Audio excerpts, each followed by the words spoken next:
मित्र हो, आज आपल्याला आपल्या इयत्ता 12वीच्या राज्यशास्त्र या विषयातील महाराष्ट्र राज्य माध्यमिक आणि उच्च माध्यमिक शिक्षण मंडळ पुणे या मंडळानं नुकत्याच जाहीर केलेल्या मूल्यमापन आणि प्रश्नपत्रिकेच्या आराखड्याच्या संदर्भामध्ये आज आपल्याला चर्चा करायची आहे. विद्यार्थी मित्रो, 12वीच्या राज्यशास्त्र या विषयामध्ये विद्यार्थ्यांमध्ये आवड निर्माण करणं सोपं जाईल या उद्देशानं पहिल्यांदाच चित्रे, नकाशा, कृती यासारख्या विद्यार्थी केंद्री उपक्रमांचा समावेश या अभ्यासक्रमामध्ये करण्यात आलेला आहे. यावर्षी विद्यार्थ्यांचं संपूर्ण वर्षाचं मूल्यमापन हे 200 गुणांचं निश्चित करण्यात आलेलं आहे. यामध्ये घटक चाचणी याचे 2 सत्र असतील. 25 गुणांसाठी एकूण त्याला 50 गुण असतील. प्रथम सत्रांत परीक्षा ही 50 गुणांची असेल. द्वितीय सत्र परीक्षा जिला आपण बोर्ड परीक्षा म्हणतो ती 80 गुणांची असेल आणि अंतर्गत मूल्यमापन ज्याला आपण तोंडी परीक्षा म्हणतो ही 20 गुणांची असेल. असं एकूण आपलं 200 गुणांचं मूल्यमापन होईल. द्वितीय सत्र परीक्षा ही महाराष्ट्र राज्य माध्यमिक आणि उच्च माध्यमिक शिक्षण मंडळ आयोजित करतं आणि अंतर्गत मूल्यमापन याचे गुण महाविद्यालयामध्ये ती परीक्षा आयोजित केली जाते. 80 अधिक 20 असे 100 गुणांपैकी त्या ठिकाणी आपलं मूल्यमापन त्या ठिकाणी केलं जातं. घटक चाचणी, प्रथम सत्र परीक्षा या आपल्या महाविद्यालय स्तरावर आयोजित केल्या जातात. यावर्षी लेखी परीक्षेमध्ये काही ठळक असे बदल करण्यात आलेले आहेत. आपल्या प्रश्नपत्रिकेमध्ये प्रश्नांची संख्या कमी करण्यात आलेली आहे, जी की पूर्वी भरपूर होती. त्याचप्रमाणे पूर्वीच्या प्रश्नपत्रिकेमध्ये जोड्या लावा या स्वरूपाचा प्रश्न होता. या स्वरूपाचा प्रश्न रद्द करण्यात आलेला आहे आणि काही नवीन प्रश्नांचाही समावेश आपल्या प्रश्नपत्रिकेमध्ये करण्यात आलेला आहे. उदाहरणार्थ, समर्पक संकल्पना लिहा. राज्यशास्त्रामधल्या ज्या संकल्पना आहेत त्या आपल्याला स्पष्ट करून सांगता आल्या पाहिजेत. त्यानंतर गटातनं बसणारा शब्द ओळखा अशा स्वरूपाचा प्रश्न आपल्या प्रश्नपत्रिकेमध्ये असणार आहे. त्यानंतर संकल्पना चित्र पूर्ण करा. त्याचप्रमाणे नकाशाचे निरीक्षण करा. अशा काही नवीन प्रश्नांचा समावेश आपल्या प्रश्नपत्रिकेमध्ये करण्यात आलेला आहे. संपूर्ण प्रश्नपत्रिकेमध्ये एक वाक्यता आणण्याचा प्रयत्न केलेला आहे आणि शेवटच्या घटकापर्यंत लक्ष केंद्रित करण्याचा प्रयत्न केलेला आहे. आपलं हे जे पाठ्यपुस्तक आहे या पाठ्यपुस्तकामधील एकूण 6 घटकाची चर्चा आपल्याला करायची आहे. 6 घटकाचा विचार आपल्याला करायचा आहे आपली जी लेखी परीक्षा होते तिचा उद्देश असा आहे की त्याच्यामध्ये वस्तुनिष्ठ प्रश्न असतात बघा. आपल्या प्रश्नपत्रिकेमध्ये एकूण 20 गुणांचे वस्तुनिष्ठ प्रश्न असतील. वस्तुनिष्ठ प्रश्नामध्ये त्या प्रश्नाचं स्वरूप आपण पुढे बघणार आहोत, पण एका शब्दामध्ये एका वाक्यामध्ये त्याचं उत्तर जर लिहिलं आपण तर त्यातून आपल्याला गुण भरपूर प्राप्त करता येतात.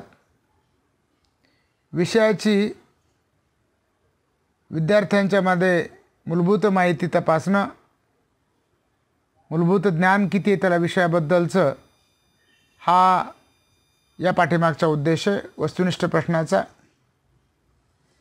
त्याचबरोबर काही लघुत्तरी आणि काही दीर्घोत्तरी प्रश्नांचा समावेशही आपल्या प्रश्नपत्रिकेमध्ये करण्यात आलेला आहे. विद्यार्थ्यांचं विषयाबद्दलचं आकलन किती झालेलं आहे तेही पाहणं आणि काही उपयोजनात्मक प्रश्न आपल्या प्रश्नपत्रिकेमध्ये असणार आहेत. स्वतःचं मत कसे व्यक्त केलं पाहिजे ते आपण तपासणं, म्हणजे शिक्षक तपासतात पण आपल्याला स्वमत देता आलं पाहिजे. त्याचबरोबर ज्या महाविद्यालयीन स्तरावर अंतर्गत परीक्षा होतात त्यामध्ये किमान 2 घटक चाचण्या अनिवार्य करण्यात आलेल्या आहेत. पहिली घटक चाचणी आणि दुसरी घटक चाचणी. प्रथम सत्र परीक्षेसाठी सुरुवातीचे 3 घटक आपल्या अभ्यासाला असतील, 3 पाठ असतील. 1991 नंतरचे जग, त्यानंतर दुसरा पाठ असेल 1991 नंतरच्या महत्त्वाच्या संकल्पना आणि समस्या. त्याचप्रमाणे द्वितीय सत्र परीक्षा जी आहे ती आपली संपूर्ण अभ्यासक्रमावर आधारित असेल. मित्र, यापूर्वीच्या तासाला आपण या पाठ्यपुस्तकातील कोणकोणता घटक या वर्षीच्या परिस्थितीमुळे, कोरोनासारख्या महामारीच्या परिस्थितीमुळे वगळण्यात आलेला आहे तो आपण यापूर्वीच्या तासाला पाहिलेला आहे. तो फक्त एक अंतर्गत मूल्यमापनासाठी तो फक्त अभ्यासायचा आहे. बाकी द्वितीय सत्र परीक्षेमध्ये त्यावर प्रश्न विचारले जाणार नाहीत. मित्र, त्यानंतर आपल्याला पाहायचं आहे की प्रथम सत्र परीक्षेमध्ये घटकनिहाय गुणविभागणी कशा प्रकारे असेल, विकल्प किती गुणांचे असतील ते त्या ठिकाणी आपल्याला अभ्यासायचं. पहिलं जे प्रकरण आहे आपलं 1991 नंतरचं जग, ते 24 गुणांसाठी आहे. पण प्रथम सत्र परीक्षेमध्ये त्या ठिकाणी 19 गुणांचे प्रश्न विचारले जातील. 1991 नंतरच्या महत्त्वाच्या संकल्पना आणि समस्या, जागतिकीकरणाची एकूण विकल्पासह 24 गुण आहेत. आणि तिसरं जे प्रकरण 1991 नंतरच्या महत्त्वाच्या संकल्पना आणि समस्या, मानवतावादी समस्या, विकल्पासह 25 गुण त्यावर ठेवण्यात आलेले आहेत. म्हणजे त्या ठिकाणी प्रथम सत्र परीक्षेचा एकूण गुण जे आहे ते 73 आहेत. त्यापैकी 50 गुणांची जी लेखी परीक्षा आहे हे 50 गुण त्याच्या प्रश्नाची उत्तरं आपल्याला द्यावीच लागतील. 50 गुणांसाठी प्रश्नपत्रिका असेल. विकल्प आपल्याला कमी करता येईल, पर्याय असतो. विकल्प म्हणजे पर्याय, जास्तीचे प्रश्न असतात. तर त्या ठिकाणी प्रथम सत्र परीक्षेमध्ये लेखी मूल्यमापन आराखडा जो आहे तो पुढील प्रकारचा आहे. या प्रश्नपत्रिकेमध्ये एकूण 6 प्रश्न असतील. 6 प्रश्न विचारले जातील. प्रश्न पहिला हा वस्तुनिष्ठ स्वरूपाचा असेल. प्रश्न पहिला बघा, 3 आणि 3 6 आणि 3 9 आणि 3 12. 12 मार्क्ससाठी प्रश्न पहिला विचारला जाईल आणि त्याच्यामध्ये विकल्प नाही आहे. विकल्पासह गुण 3 पैकी 3च आहे. पहिल्या प्रश्नामध्ये विकल्प नाही. त्याच्यामध्ये 4 उपप्रश्न आहेत. प्रश्न पहिला अ, ब, क आणि ड. अ प्रश्नामध्ये कंसातील योग्य पर्याय निवडून विधाने पूर्ण करा. कंसामधला योग्य पर्याय निवडायचा आणि ते विधान पूर्ण करायचं. पूर्ण वाक्यामध्ये ते उत्तर लिहायचं आहे. 3 गुणांसाठी असेल. प्रश्न पहिला ब मध्ये दिलेल्या पर्यायापैकी योग्य पर्याय निवडून विधाने पूर्ण करा. त्याला 3 गुण आहेत. त्याच्यामध्ये विकल्प नाही. प्रश्न पहिला क, उपप्रश्न क, दिलेल्या विधानासाठी समर्पक संकल्पना लिहा. आपल्याला एक विधान दिलं जाईल, त्याच्यासमोर ती संकल्पना सांगितलेली असेल. ती समर्पक संकल्पना आपल्याला ओळखता आली पाहिजे. ओळखून तो लिहायची आहे. आणि त्याच्यामध्ये प्रश्न पहिला ड, गटात न बसणारा शब्द ओळखा आणि लिहा. त्यालाही 3 गुण आहेत. अशी 12 मार्काची आपला पहिला प्रश्न असेल. त्याच्यामध्ये विकल्प नाही. दुसरा प्रश्न जो आहे प्रथम सत्र परीक्षेसाठी, खालील संकल्पना चित्रे पूर्ण करा, अशा स्वरूपाचा प्रश्न आहे. त्याला विकल्प नाही आहे. याला 4 गुण आहेत आणि विकल्पासह 4 गुणच आहेत. म्हणजे विकल्प त्यामध्ये नाही आहे. प्रश्न पहिला आणि प्रश्न दुसरा यामध्ये विकल्पाचे गुण नाहीत. म्हणजे हा कंपल्सरी असल्यासारखा आहे. आपण जर तो सोडवला नाही तर त्यातले आपले गुण कमी होऊ शकतात.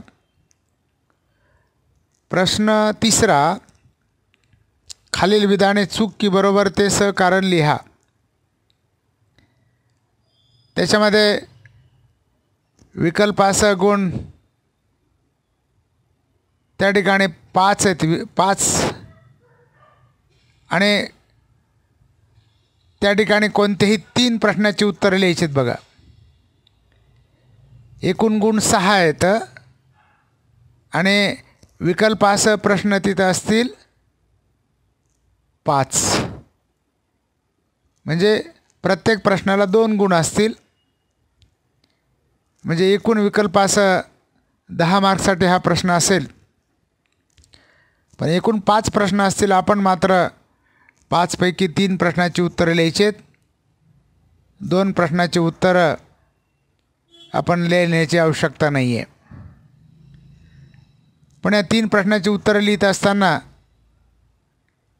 खालील विधाने चुकी बरोबर ते लिहित असताना ते प्रश्नवाक्य लिहायचं आहे. प्रश्नवाक्य लिहिल्यानंतर वरील वाक्य चूक आहे का बरोबर आहे ते लिहायचं.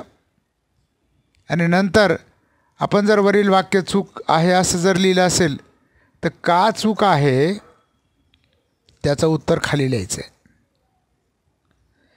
त्यानंतर प्रश्न चौथा, खालील विषयावर तुमचे मत 25 ते 30 शब्दात मांडा. कोणतेही 2. याला 8 गुण आहेत. आणि म्हणजे प्रत्येक प्रश्नाला 4 गुण आहेत. यामध्ये 3 प्रश्न दिलेले असतील. 4 त्रिक 12, विकल्पासह 12 गुण आहेत. म्हणजे 3पैकी 2 प्रश्नाची उत्तरं लिहायची आहेत 4-4 मार्क्ससाठी. आणि आपलं मत आहे, ते विद्यार्थ्याचं मत आहे, त्यामुळं आपण या प्रश्नाची उत्तरं सोडवलीच पाहिजेत. प्रश्न 5वा, खालील प्रश्नांची उत्तरे 80 ते 100 शब्दामध्ये लिहा. कोणतेही 2. याच्यामध्ये 3 प्रश्न असतील. प्रत्येक प्रश्नाला 5 मार्क्स आहेत. 2 प्रश्नाची उत्तरं सोडवली की 10 पैकी आपल्याला मार्क्स मिळतील. याच्यामध्ये 3 प्रश्न असतील, म्हणजेच विकल्पासह 15 गुणांसाठी हा प्रश्न असेल. त्यानंतर प्रश्न 6वा, खालीलपैकी कोणत्याही एका प्रश्नाचं उत्तर दिलेल्या मुद्द्यांच्या आधारे स्पष्ट करा. सुमारे 150 ते 200 शब्दामध्ये उत्तर लिहायचं आहे. इथं एकाच प्रश्नाचं उत्तर लिहायचं आहे. दीर्घोत्तरी प्रश्न आहे. 2 प्रश्न तिथं दिलेले असतील. 2 पैकी एका प्रश्नाचं उत्तर आपल्याला लिहिलं पाहिजे. इथं विकल्प आहे, पण विनाकारण विकल्पाच्या प्रश्नाची उत्तरं लिहित बसण्यामध्ये आपला वेळ वाया घालवता कामा नये. अशा प्रकारे प्रथम सत्र परीक्षेचा हा लेखी मूल्यमापनाचा आराखडा आहे. त्यानंतर विद्यार्थी मित्रो, आपली जी द्वितीय सत्र परीक्षा आहे, या द्वितीय सत्र परीक्षेसाठी संपूर्ण पाठ्यघटकावर आधारित त्या ठिकाणी आपली प्रश्नपत्रिका असेल. एकूण 80 गुणांची प्रश्नपत्रिका आहे, पण विकल्पासह तिथं गुण दिलेले आहेत. त्यामुळे आपली प्रश्नपत्रिका ही 118 गुणांची भरते. त्यामध्ये पहिलं जे प्रकरण आहे 1991 नंतरचं जग, हे 19 मार्क्ससाठी आहे.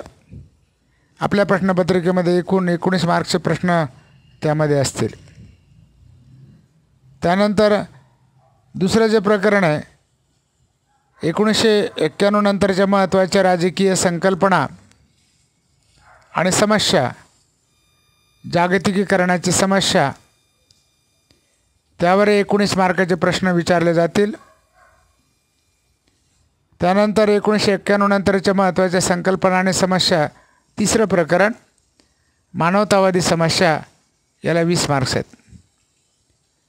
चौथं जे प्रकरण आहे समकालीन भारत, शांतता, स्थैर्य आणि राष्ट्रीय एकात्मतेसमोरील आव्हानं, याला 20 मार्क्स आहेत. पाचवं जे प्रकरण आहे समकालीन भारत, सुशासन, विकल्पासह 20 मार्क्स याला आहेत. आणि शेवटचं 6वं जे प्रकरण आहे भारत आणि जग, याही प्रकरणाला 20 गुण आहेत. म्हणजे पहिले 2 प्रकरणं जे आहेत 19 गुणांसाठी आणि नंतरचे 4 प्रकरणं 20 गुणांसाठी, अशी एकूण 118 गुणांची तुमची द्वितीय सत्र परीक्षेची प्रश्नपत्रिका असेल विकल्पासह. त्यापैकी 80 गुणांच्या प्रश्नाची उत्तरं लिहिणं आवश्यक आहे. लेखी परीक्षेचं द्वितीय सत्र परीक्षेचा मूल्यमापन आराखडा आपल्याला या ठिकाणी बघायचा आहे. बघा, आपल्या द्वितीय सत्र परीक्षेमध्ये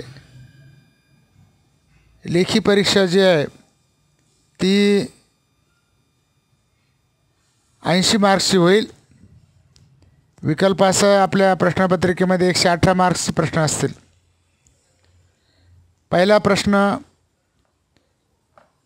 लघुत्तरी स्वरूपाचा असेल, वस्तुनिष्ठ स्वरूपाचा असेल आणि त्याच्यामध्ये 5 उपप्रश्न आहेत, अ, ब, क आणि ड. प्रश्न पहिला अ मध्ये कंसातील योग्य पर्याय निवडून विधाने पूर्ण करा. बघा, पहिला आणि दुसऱ्या प्रश्नामध्ये विकल्प नाही, म्हणजे त्यामध्ये पूर्ण प्रश्नाची उत्तरं लिहिणं आपल्याला आवश्यक आहे, नाहीतर आपले गुण कमी होऊ शकतात. म्हणून अचूक योग्य असं उत्तर आपण लिहिलं पाहिजे. त्यामध्ये पर्याय नाही आहे. 5 गुणांसाठी प्रश्न आहे. विकल्प नसल्यामुळे एकूण गुण 5. दुसरा प्रश्न आहे, खालीलपैकी गटातील चुकीची जोडी दुरुस्त करून पुन्हा लिहा. ती चुकीची जोडी दुरुस्त करून पुन्हा लिहायची आहे. पुन्हा लिहा असं दिलेलं आहे तिथं. त्याला 3 गुण आहेत. तिसरा प्रश्न म्हणजे तिसरा उपप्रश्न क, प्रश्न पहिला क, दिलेल्या पर्यायापैकी योग्य पर्याय निवडून विधाने पूर्ण करा. याला 4 गुण आहेत आणि विकल्पासह 4 गुण आहेत. प्रश्न पहिला ड, दिलेल्या विधानासाठी समर्पक संकल्पना स्पष्ट करा किंवा लिहा. याला 4 गुण आहेत. एक संकल्पना दिली जाईल आणि ती संकल्पना आपण पूर्ण करायची आहे. प्रश्न पहिला ई, गटात न बसणारा शब्द ओळखा आणि लिहा. त्यालाही 4 गुण आहेत. पण प्रश्न पहिल्याला विकल्प नाही, परंतु या प्रश्नामध्ये जास्त गुण आपल्याला मिळू शकतात. जास्त म्हणजे पैकीच्या पैकी मार्क्स आपल्याला यामध्ये पडले पाहिजेत.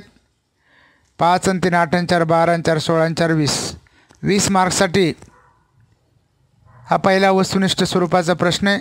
पूर्वी हा 16 मार्काचा होता. आता यामध्ये थोडा भारांश वस्तुनिष्ठ प्रश्नाला जास्तीचे आपल्याला दिलेले आहेत. प्रश्न दुसरा जो आहे त्याच्यामध्ये 2 उपप्रश्न आहेत, अ आणि ब. खालील संकल्पना चित्रे पूर्ण करा. 4 गुणांसाठी. याच्यामध्ये विकल्प नाही आहे. त्यानंतर खालील नकाशाचे निरीक्षण करून पुढील प्रश्नाची उत्तरे लिहा. नकाशा वाचन आपल्याला करायचे, केलं पाहिजे, करता आलं पाहिजे. 5 गुणांसाठी आहे. विकल्प नसल्यामुळे त्याला एकूण 5 गुण आहेत. प्रश्न तिसरा, खालील विधाने चूक की बरोबर ते सहकारण लिहा. तर याच्यामध्ये कोणतेही 5 प्रश्नाची उत्तरे लिहायची आहेत. तिथं 7 प्रश्न दिलेले असतील. प्रत्येक प्रश्नाला 2 मार्क्स असतील, म्हणजे विकल्पासह 14 गुण असतील.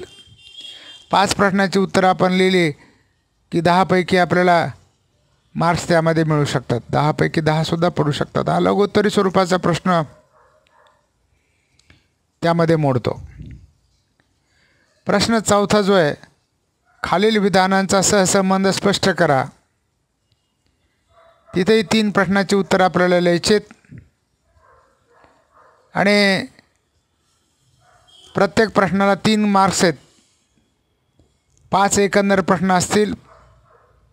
5 त्रिक 15 मार्कासाठी हा प्रश्न असेल. 3 प्रश्नाची उत्तरं लिहिली की 9 पैकी आपल्याला मार्क्स मिळू शकतात. इथं त्या ठिकाणी हा लघुत्तरी स्वरूपाचा जरी प्रश्न असला तरी त्या ठिकाणी जास्तीच्या प्रश्नाची उत्तरं लिहायची काही गरज नाही. विकल्पासह ज्या प्रश्नाचं उत्तर आपल्याला चांगल्या प्रकारे सोडवता येतं त्याच प्रश्नाचं उत्तर आपण सोडवलं पाहिजे. प्रश्न 5वा जो आहे, खालील विषयावर तुमचे मत 25 ते 30 शब्दात मांडा. कोणतेही 2. याच्यामध्ये 6 मार्क्ससाठी एका प्रश्नाचं उत्तर लिहायचं आहे. तर 2 प्रश्नाची उत्तरं लिहिली की आपल्याला 12 मार्क्सपैकी आपल्याला मार्क्स मिळतील. तिथं त्या ठिकाणी एकूण विकल्पासह 20 गुण आहेत. म्हणजे 5 तिथं प्रश्न असतील. 5 चोक 20. कोणतेही 2 म्हटलं की एकूण गुण 12. 2 प्रश्नाची उत्तरं सोडायची म्हणजे आपल्याला 6 मार्क्स इथं असतील. त्यानंतर प्रश्न 6वा, खालील प्रश्नाची उत्तरे सुमारे 80 ते 100 शब्दात मांडा. कोणतेही दोन. तिथं 10 मार्क्ससाठी त्या प्रश्नाचं उत्तर आपल्याला लिहायचं आहे. 4 प्रश्न असतील, एका प्रश्नाला 5 मार्क्स असतील. 5 चोक 20. आणि 7वा आणि शेवटचा जो प्रश्न आहे, खालीलपैकी कोणत्याही एका प्रश्नाचं उत्तर दिलेल्या मुद्द्यांच्या आधारे स्पष्ट करा.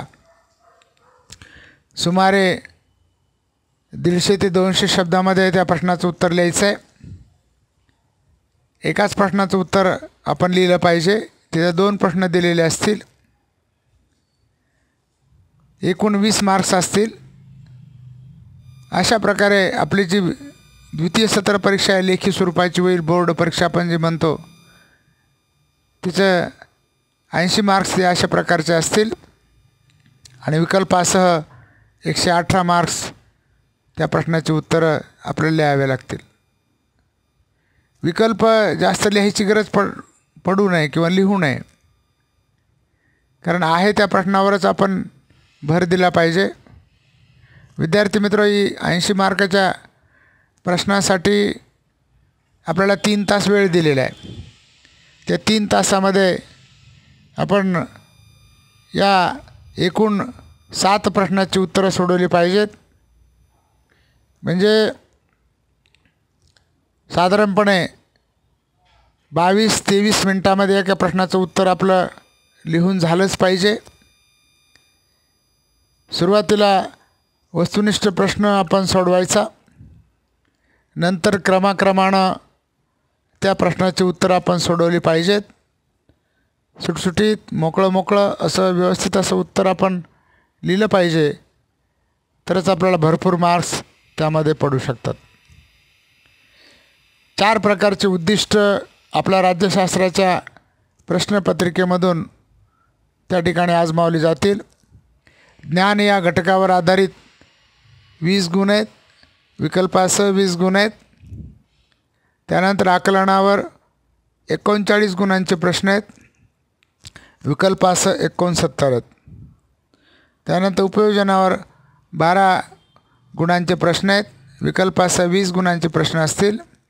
आणि कौशल्य या घटकावर 9 गुणांचे प्रश्न आहेत. विकल्पासह 9 गुण असतील. अशा प्रकारे उद्दिष्टानुसार ही गुण विभागणी असेल. प्रश्न प्रकारानुसार जर आपण गुणविभागणी पाहिली तर आपल्या राज्यशास्त्राच्या प्रश्नपत्रिकेमध्ये वस्तुनिष्ठ प्रश्नांची संख्या ही भरपूर आहे. एकूण प्रश्न 29 असतील विकल्पासह.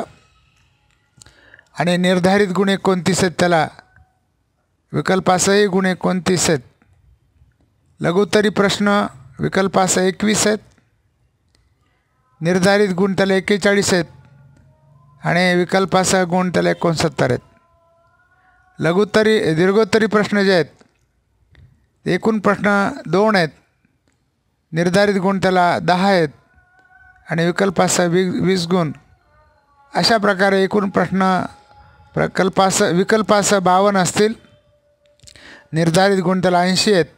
आणि विकल्पासह 118 गुण या ठिकाणी आपल्या मूल्यमापन आराखड्यामध्ये निश्चित करण्यात आलेले आहेत.